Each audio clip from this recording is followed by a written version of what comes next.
Alright, it's been a busy few days at work. I'm out here at nighttime. It's, what is it? 61 degrees, crazy. We've been overcast, had some rain showers all day, pretty nice day. That said, we're kind of in the midst of doing all kinds of things, and I feel somewhat confident that I long ago made a video on our air fuel gauge. And maybe this thing, I'm not real sure. But in the event that I did not do that, this is from AutoMeter. It's from their GaugeWorks line. It's part number 15012, and it is not this. This is factory piece. It is right there in our cluster. That's where we're going to ultimately mount the gauge. The gauge is from AEM, and it's important that I'm showing this to you because while I wait for wire to come, we've got to highlight some issues, unfortunately. So as I do that, that box though, coming back over there to the passenger side of the truck, the cardboard one, it's got our tuning device in it. We need to be able to log that air fuel ratio gauge into HP tuners, and to do that we have to run the ProLink, and the ProLink also needs to be wired up. Now, having never used HP tuners, there's a chance that I might, especially since I've had to, like acquire the platform, and you can hardwire the ProLink, or you can rig it up where it can plug and play between multiple vehicles. Might be a route that I go.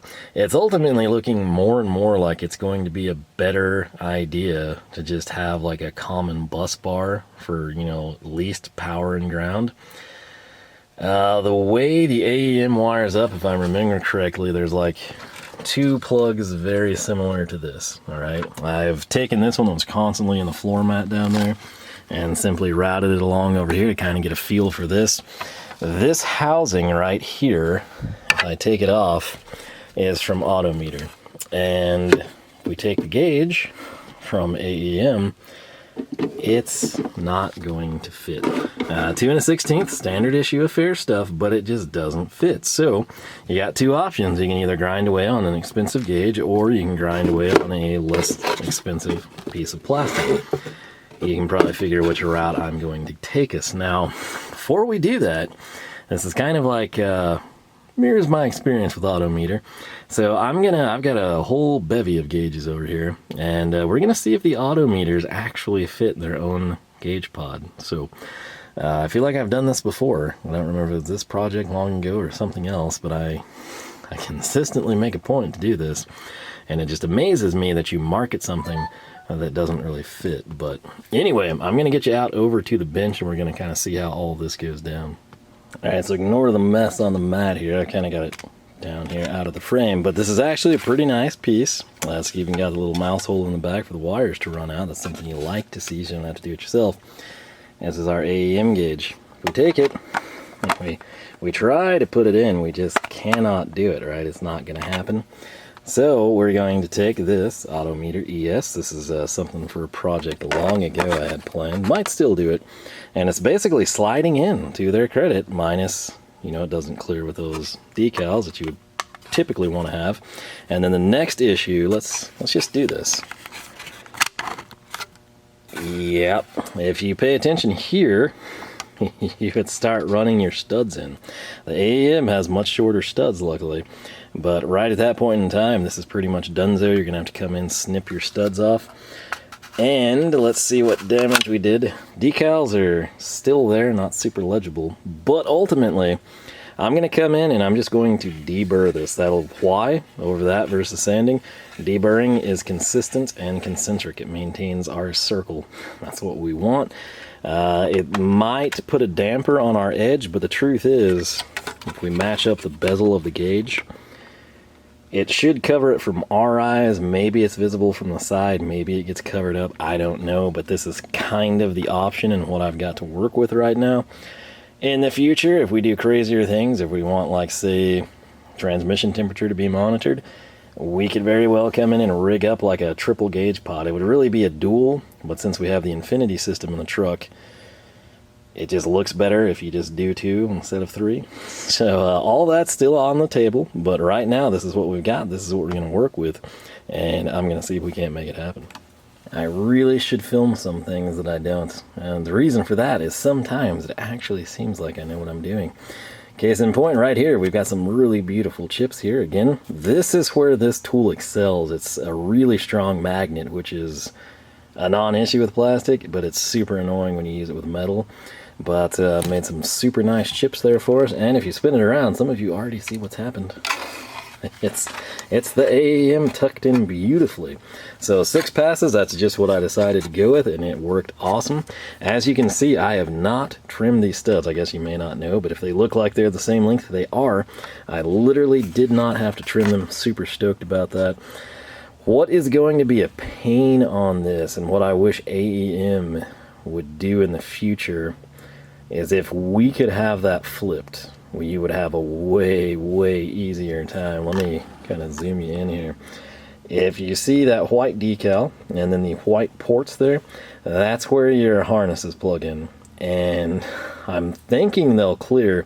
It's probably a deal where you would want to have the wiring run through this cluster, the gauge loose, plug it in, and then smash it down and hope that you clear. You'll want to mock up your clearance before you do that, but that would give you the tightest window. As is, that's going to be just kind of a pain in the butt to get my finger. If you have small hands, maybe you can do it, but I also don't know that it'll clear. I'm hoping, since those pins plug in pretty deep, that we might be able to do it without putting too much of a strain on the wiring. But if not, we'll just pop this sucker out and we will plug it in and drop it down. I like to keep gauges in. Once you've gotten to this point and it's tight, obviously, like, this is legitimately tight. This isn't me just fabricating it. Like, I mean, this sucker's in there. When it gets to this point, if you start playing around, constantly pulling it in and out, you could loosen it. That's great for servicing and doing wiring and stuff, but it sucks when you go to permanently mount it. If you get to a point, or maybe you spin that 6 times and you throw your gauge in and it's like super loose and you're like, that guy in the video is a moron, he ruined my setup. Well, what I do, little pro tip here, take some masking tape. I use painter's tape, it's a little thinner, and you just wrap it around. If one wrap doesn't do it, you do another wrap. You just rinse and repeat until you get a snug fit. That works great in any A-pillar, or in this case, steering column. Any seriously mounted auxiliary gauge outside of a roll cage where you have finite control of it. But that's taken care of. This is a big deal because this cutout here for our hazards, and this segment here, our mouse hole, we can test our wiring fitments, but we also, right here to the side, that's why this is all kind of a mess and I never really know where to put it. If you recall, this little guy here is our microphone, I should say, for the head unit. Now, a lot of times you'll mount this stuff. I want you to pay attention to the color here, okay? This is black. The interior of the truck is saddle, and you go up to the headliner and it is a light tan color as well. And black and light tan don't go well. It's not very stealth, right? There's a chance you could like hot glue it or get some, maybe this adhesive pad holds it up against the windshield and you can route your wires down through the A-pillar or something. I'm kind of wondering if I can't like clip it here or drill out a hole and kind of put a corresponding hole here and run like a trim clip, or I mean even a set screw if we could. And this is going to let me figure all that stuff out, so that's why we kind of have to do it in weird segments like this. And who knows, maybe I'll put it all together in like some interior finish out video. I just don't really know until we have the clips done. But that worked awesome, and that's kind of a look at what you will see sitting in the truck. So now I just got to test the wiring. Alright, as much as it pained me to do it, I just went ahead and clipped the other wire. We were running this tap, and it's just a situation where these never really, they work well, they just don't close well. It's closed great now. Couldn't get it to do that, it was a little bit bulky, so I've got my 2 connections here. What I've done, this wire, our red and black, that's going to go to the white on our pack steering wheel control. I don't know, that's a little blurry. And then the black with the purple tracer is the ground for the steering wheel control. Those are the 2 connections we need. So this is going to allow me to basically come in once the wire comes. I realize now that I don't have white. I thought I did, but I ordered purple for the reverse and this. And so we're just going to run it for the ground, and then we'll have this little tie-in. I don't know, we can use something maybe even blue, but we can tape it off if we need to, heat shrink, whatever. basically whatever we want to do to distinguish them. It shouldn't be too crazy anyway, but this will allow me now. I've kept that factory tape. We can get this put back together. The way this will orient is it'll plug in like that. That'll put these kind of more streamlined. When we set this up, I don't know where it went. We had one that we tested out this way when I got these. Didn't like the way they sealed. Somewhere in here is a twist tie like we did for the stereo connections. Here it is. And this worked well too. I mean, everything was fully functional. It's just I feel like this honestly kind of streamlines it. So that's what we're going to run with. This is our airbag connector. And what I just did, I'd forgotten totally how this thing plugged in. That is our basically, gear indicator and adjustment. So right there where you see that, that's the square buckle that sort of comes in this way, swings down, catches itself. What I had forgotten is where this went, and I was trying to put it loose and just route the cable, because you got to realize there's like a huge ton of that wire out. And so I was thinking, oh yeah, that's just going to hang over here in this black thing, and no, it clips right there. So when you take this piece right here, kind of your cylindrical sort of butt connector, and you press in, this thing just clicked into place beautifully. You heard it adjust. The problem is, in the meantime, as I was being an idiot and not remembering, granted, it's been a really long time to my credit, we're in park right now and there is nothing orange. So what I'm gonna do is, you can see where my finger's at, hopefully. There's that little set screw. I'm kind of rotating it up and down like a ferry wheel. We're going to come in over here, and I'm just to the left of park. So I'm turning this thing, and right there she's kind of coming into view. I think you can tell. I'm going to I want to be sitting down to center this because I've got sort of a parallax angle right now. So I'm going to center myself a little bit better. And I'm still not quite centered, but hopefully you're seeing that sort of like, if I turn this way, it's going to disappear back towards the driver door. Now watch, as I turn it counterclockwise, we come into view. I'm going to get all as much as I can orange. That looks pretty good from this angle.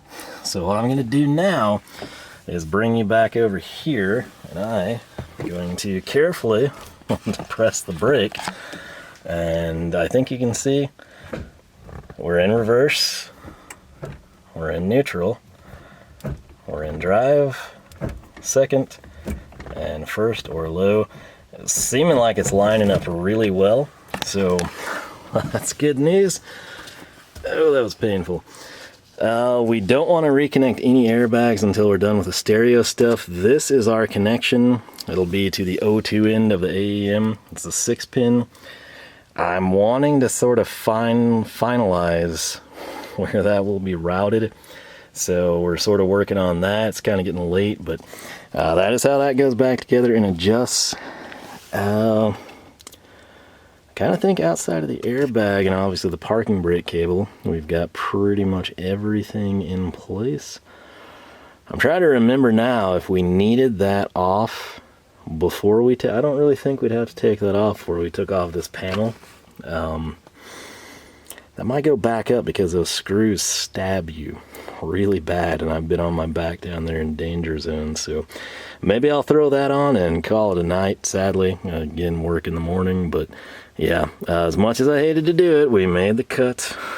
And, I also corresponded here. I mean, you can pull the tape off real easy. That's why it looked bad. I just made it to where we wouldn't have much adhesive, but it would tell me black to black, white to white, essentially, in the event that we couldn't see the factory colors for some reason. But we're making progress here. The main thing, again, is just routing is very important. So with that said, I'm gonna get back to work and we'll see where we're at.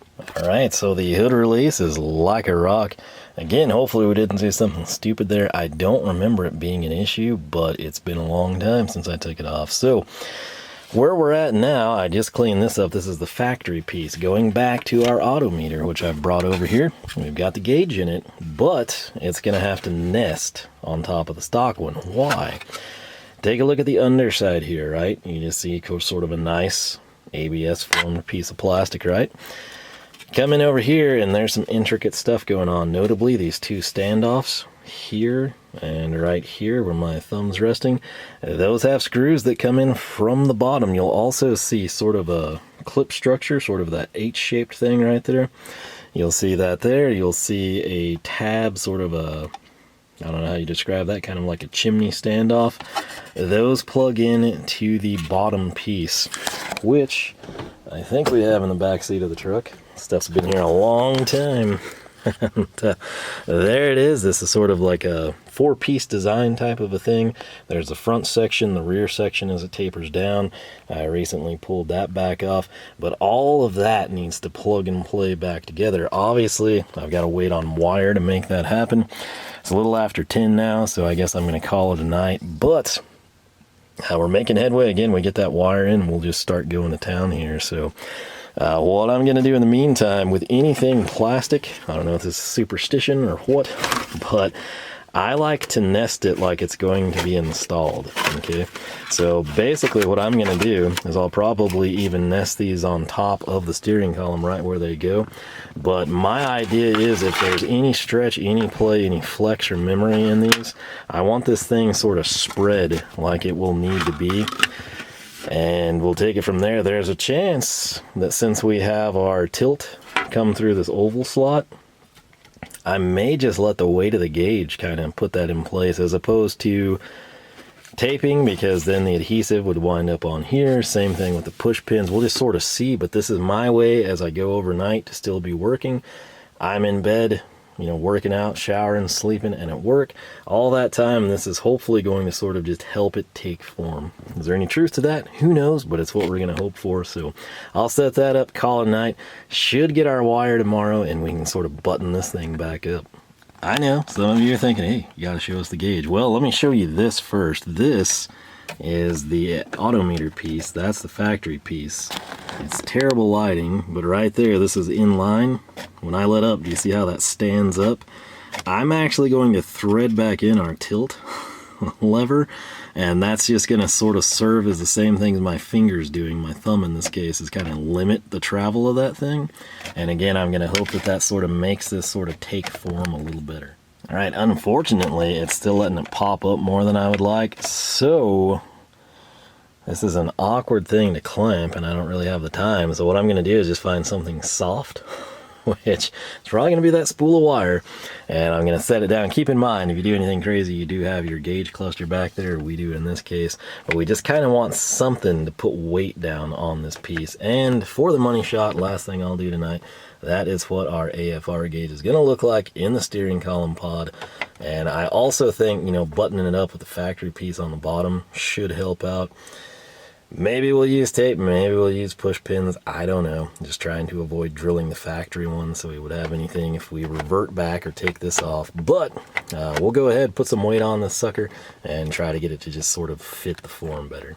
And we're still here. I just cannot leave it in this state. This does hold it down a little bit with the tilt, but not quite like I want it. So it's important if you don't have like dedicated interior clamps, which not a lot of people do unless you do a lot of car audio stereo stuff. You want them clean. You know, like I've had Lord knows what, wood, aluminum, sheet metal, steel, cast iron, every metal you can imagine is embedded in those pads. So find the cleanest ones you have and then clean them. And so basically what we're going to do is where we've got flat surfaces like right here, we're going to set the tab up and we're going to have a clamp on this side and just kind of press this down. That's the end goal. So promise that's the last thing we're going to do. But again, before you do this, clean it. The wire spool, if it was like 3/4 of an inch taller, would have been really good. It was just going to constantly fall. So this is going to be the route I take. Hopefully it helps us out, and we'll see what it's like tomorrow. Sometimes things just work so well. And this is one of those cases. Again, we had a perfectly flat surface there. I was able to bring that in super nice. Same thing over here. You may not see it until we get around there, but it's come down. We've got the flat surface where we've got a connector. Went to the back side. That is about as good as I could hope to have it. That'd probably be better than if we were to use double-sided tape. So there she is. We're gonna let it set overnight, and hopefully that'll pay dividends for us in the future. Boom. I think you can kind of see there. Hopefully you see it transition right. So we are golden. What that tells me is I can go ahead and proceed on with some other things in here. We're probably gonna pull the gauge cluster out. Why? So we can take that white spool of wire there and get our steering wheel controls run. We'll run white for one and black for the other, and we just kind of want to have them, you know, nested through that cavity there. Maybe we can just pull the heater controls and fish it through somehow. We'll try that first, but I want to get those measured kind of to length. We'll just do one, cut it. We'll put a little extra slack in there. One of my pet peeves, like right now, the reason the stereo always faces this way is we don't have enough slack to do it anywhere else. So if the adapter harness was a little longer, or you know, something was rigged up, we could kind of do more easier. But what we'll do is get that routed through. We'll have our steering wheel controls ready, then we can pull all that back out of the truck and get it ready to bundle. So that's what I'm going to work towards, and we'll see if we can get it done before supper. All right, so the white wire disappearing into that little cubby hole right there in the dash below the airbag light where your heated seats may be if you have a fancy truck. We come down and we go around, and I decided, like I said, I wanted this to be long. I want it to be plenty long. You can always cut it short, can't cut it long. So what we did where we started, we just went right here with the radio wiring. It tucks in this way, and then it goes down. It goes down and into a plastic sheath. So what I did, we pulled the heater controls free. Had we not have reconnected and centered the gear indicator selector, we could have easily pulled the cluster, but hey, it's not a big deal because we came down here, and luckily you can totally see what I did. I routed right here. This is the big bundle of wires, right? And then there's that little drop down check. I'll probably show you better here later, where the airbag plug is kind of like nestled against it. I'm routing this wire through there. I'm going to do the same thing with a black wire, and I've got plenty of slack to get somewhere like right here where my plug's gonna be. So I'm gonna pull this out all the way. I'm gonna cut the black to the exact same length. I'm gonna terminate these the way we did the steering wheel column connectors. It's the female, if I recall correctly. That means we're gonna put the male plugs here, and then we will just route them out this way. Both of them will connect. I don't know what fell, but it was probably important. Tape. Okay. To the steering wheel control deal. So I'm still thinking we may do the bus bars. Obviously, ground would be applicable here, the black coming over. I'm not sure. We tried connecting that to a common ground, and it didn't really seem to gel well with the steering wheel controls, so could be mistaken. We'll figure all that out, but right now I'm just going to get the wires run, terminated, and sort of in their rough location. We've got tons of play with the steering wheel control box as well. So we'll sort of get all of this back out, clean it up. But for now, we're just going to have plenty of length in our wire. That was the main objective. Wanted to pre-route it. We've done that. Let's get them cut and terminated. All right, white wire was already the predetermined length. And if we go all the way over that mess, I've got helping hands on the side of the air hose reel. They do help me. They're my third hand. So we're just going to cut right here, and we'll be ready to terminate both these guys.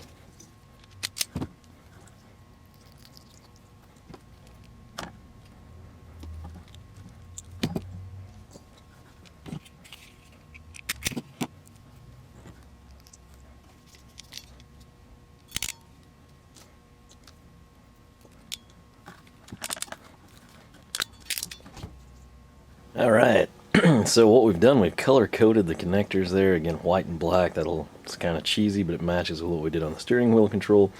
Obviously then white and black wire makes more sense.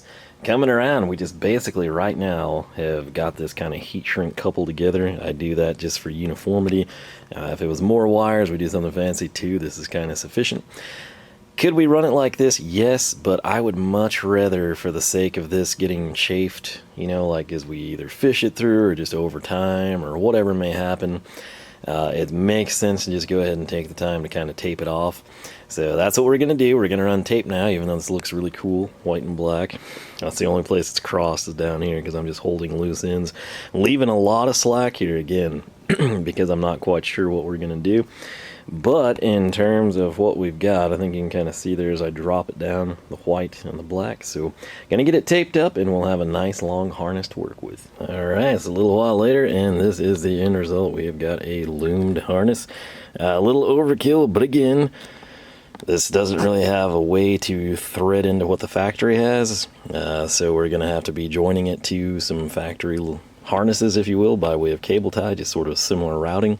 And this is color coded again. We've got the black and the white. Doesn't look great, but I don't really care because it tells me where it goes. The whole thing is blacked out. We got the tested tape on it, and then right now I've just kind of stripped these ends here so we can terminate them, make our connections on the steering wheel control side. So with that said, let's go ahead and route this thing through the truck where we want it to be. Alright, my work light's down there. Sadly, that thing got left on when I ran into its supper. It's still running. It's still the original battery. But anyway, running up through here, we routed this. Not sure you're going to be able to see really well back in there, but if you see that yellow wire in the distance, that's kind of fading in and out of focus for some reason. But there's a yellow wire there, and it goes down through the dash cavity. We routed it through there, and then if I take you down, we came right through here. There's nothing coming through this area. Oh man, this thing's getting dim, but she's still there. So you can kind of see right here, that's where I routed it through. Then we've dropped it down into this clip here. This gray kind of coated wire is running. That's our airbag connector that tucks in right there, the yellow that you see. I've got that connected. It seems to be up and out of the way. While I was down there, I went ahead and I've reconnected our parking brake lever. There's just a little clip. It's just like an old school door lock rod. We got that taken care of. I kind of still don't want to button everything else up because we might do the bus bars. So what I do want to do is kind of mock this up before we go tape off like the stereo harness and everything. I want to make sure that the steering wheel controls still work, because we have to get those done so we can put the steering column back together so we can run and mount our AEM AFR gauge. So that's what I'm going to do, is just sort of test this, make sure the functionality is there. If it is, we can button up the steering column if nothing else. Alright, so right here I have the 3 wires bundled together. We've got the black coming off the steering wheel control harness we just built. We've got both blacks coming off of our steering wheel control unit down there in the floorboard. This little white thing with the yellow wire coming out. If you ground all of these, which I just did, to the factory ground right there, that guy kind of that you see above the gray terminal. Just got really windy outside.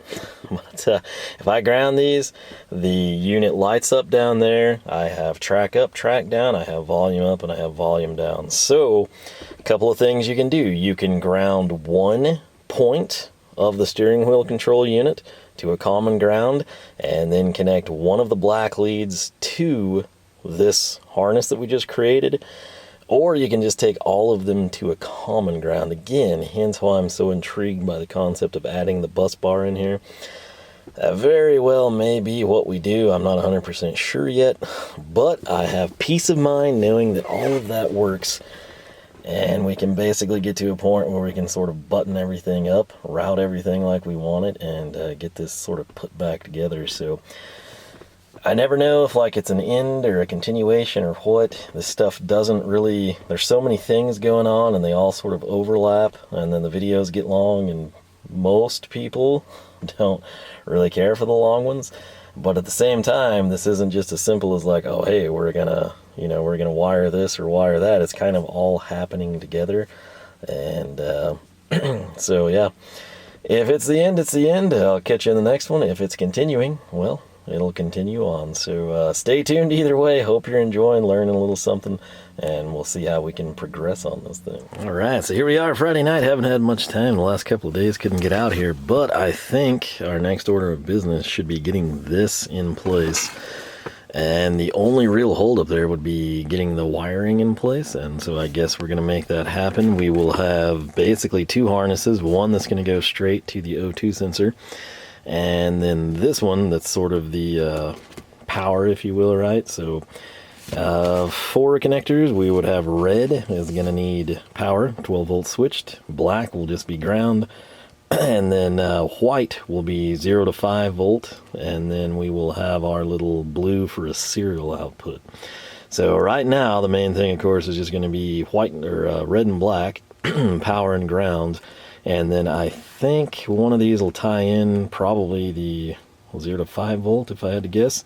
Would be sort of the way we would need to route this to the ProLink from HP tuners. Don't hold me to that, but that's kind of what I'm thinking. Main thing though, again, power and ground, which again, doesn't that bus bar seem like a good idea? So I'm going to get this sort of in place, route the wiring, same thing with the other, which if you recall way back in the Ram Revival, when we didn't even have the motor in, I don't think, did it that long ago. If we, somewhere over here, there should be a big bundle of wires, and it's right here. This I've already got going. If you trace that direction, we've got it going into the cab. So all this, which I don't know if it's going to be long enough, but it hopefully will be. This again, obviously O2 sensor. So we'll, I guess, sort of see where this could take us and start kind of routing that as well. So it's already in the cab, in place on the steering column, and then our other one, you know, the power and the inputs, if we so choose to have them, is something we'll have to get routed. So I'm going to get to work on that, and I'll kind of update you as we make progress. All right, so I've slid around under the truck, and we basically would have 2 options here, as far as I'm concerned anyway. Shortest distance between 2 points is a straight line, and we can't really make one. So outside of this whole thing being routed in the truck, which now that I think about it, may not be that bad of an idea. I'm wondering if we could go through, you know what, there's 3 options here. Let me go with the ones that I just thought of prior to this one. So basically we're already through the grommet on the firewall, kind of back in there. Keep in mind, you know, it's a truck, so passenger underneath the dash type of thing, it's deceptive, right? So anyway, we're through there, low point on the dash, already through an existing grommet with factory wires.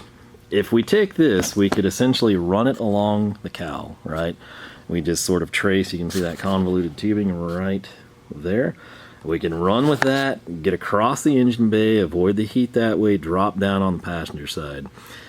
We've used a good chunk of this, you know what, probably 3 to 4 feet, maybe more, just to get across the engine bay. And then we've got to drop down, and you still have header heat. If you look at all the wiring here, number one, there's a plug there that I never remember in my life seeing, and it's disconnected, and that kind of concerns me. But I'm hoping I'll remember what it was. Some point, I'm sure we'll figure it out. Or maybe was it empty all the time? I really don't know. It's been a long time, so I'll figure that out. That's an issue for another day. But going down right there where all the factory wires do, it sort of chases in. There's that big connector down just right kind of below the driver door. That's where I was thinking of taking this. However, now I'm not sure how big of a pain it would be to get this back out of here, but if we were to just eliminate the firewall, right, I could essentially, let me enjoy the view of the engine again. Haven't seen that in a while. Beautiful blue titanium Cerakote on the headers.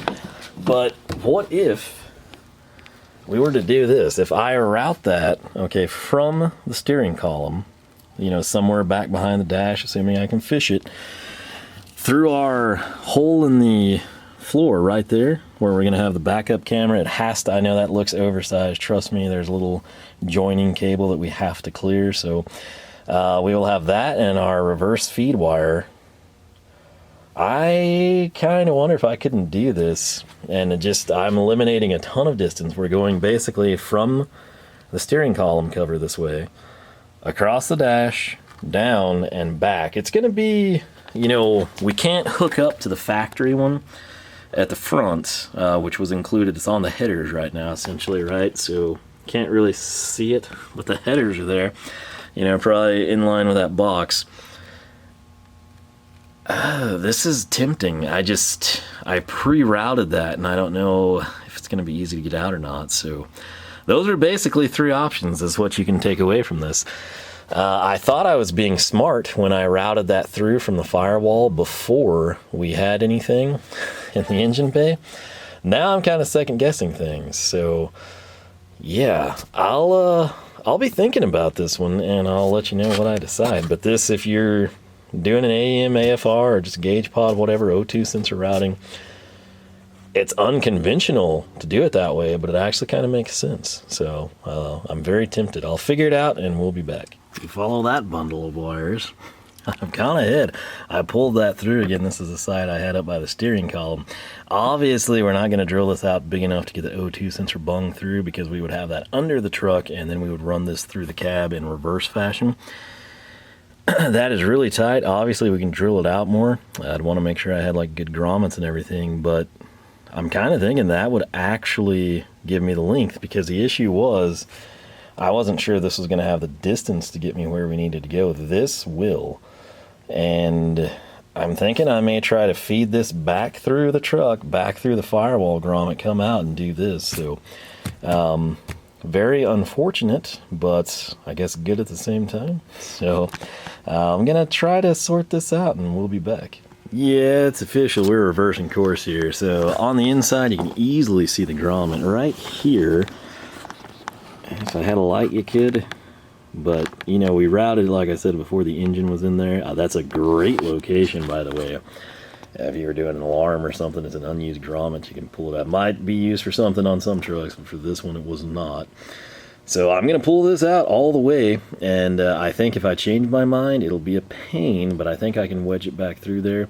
But I'm going to pull it out, and we're going to reroute it, and I think we'll have plenty of length this way. That was my big concern with this harness. Looks like it's probably 10 foot, but you're getting dicey when the Y pipe is like way back comparatively to this front corner. So I think this is actually going to be a good thing. So I'm going to fish it out, get it routed back the other way, and we'll proceed on with our lives. All right, gotta say, so far the little icon light's been quite nice. I use it in this flood mode a lot, where you have the big light not on.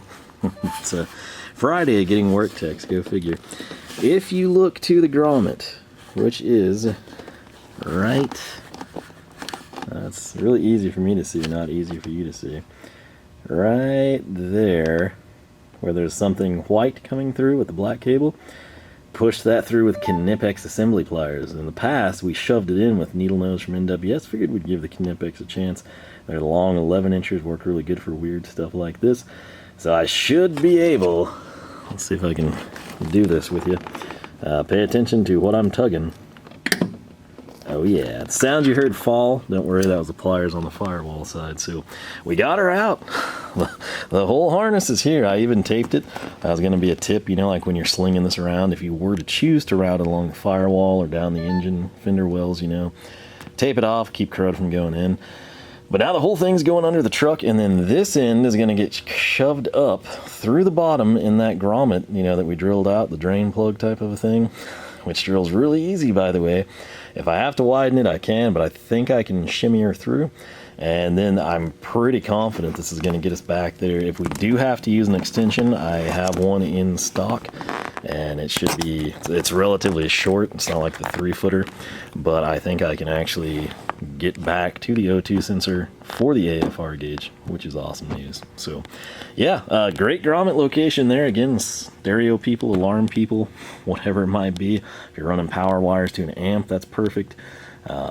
Big bullhorn, train horns, whatever. That's a really good location to pass through the firewall, but it was all for nothing. We're going a different route. To our credit, we did not have the floor drilled for the backup camera, you know, leads and the reverse signal at the time, but it makes a lot of sense to utilize it, so that's what we're doing. All right, so sadly this thing was like super close to fitting, and we just barely had to egg it out. Now the payoff though, when we egg it out, is check this out. Perfect fit right there. If it's just off a little bit, it's not going to come through, but it does. So what I'm going to do now, as you can see, we've taken the camera cable out. We also took the reverse wire out. I'm going to run everything through grommets. So this guy, I'll have the grommet go over him since it's the biggest connector, and then we'll nest it right there, and then we will bring our other tube back through into the interior of the truck. But first I've got to get this over here, otherwise it'll fall down. So I'll be back.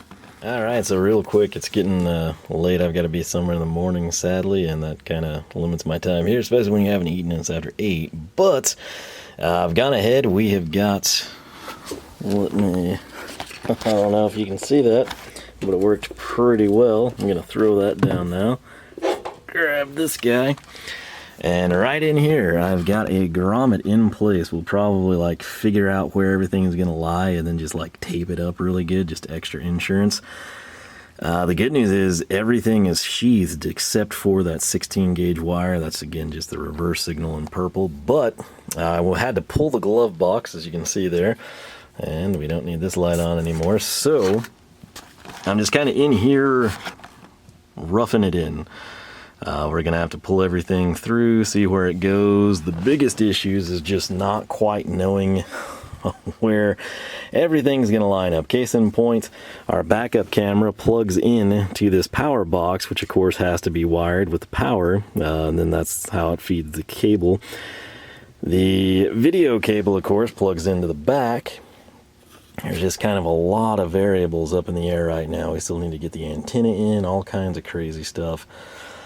So we pulled that and we've got the grommet in. Everything underneath is still up in the air too, like we haven't, covered it. We'll just do convoluted tubing down there. So kind of gonna have to play around with this quite a bit, but we got it drilled out, got the AFR O2 sensor gauge rerouted with the harness and everything. I think even if it doesn't reach, it's gonna be a way better setup, and we'll need a shorter extension harness, so that's a win. And now it's just kind of like finalizing our routing. So the other thing, I may go ahead and plug in the airbags and just, again, so I don't forget it. And this is also easy to get to currently. And then just keep the main one disconnected. So yeah, lots going on. The USB cables are probably going to come into play here. Again, there's just so many components going and coming. It's just makes sense to get it all routed together, so that's what I'll probably do. But yeah, just a little update there. Again, pretty happy with that. Let me get this guy down here again. You can kind of see the grommet there. Looks pretty clean, not a lot of space there. I should have some seals at grommets hanging around the shop somewhere, like several of them, from when I've done some fuel cells. So if I can find those, we could consider that, and it would seal even better. It's just I don't know if I want to run the sheet metal screws through the floor or not, so it's kind of pick your poison. But anyway, I'm going to quit rambling, and we will pick up here next time.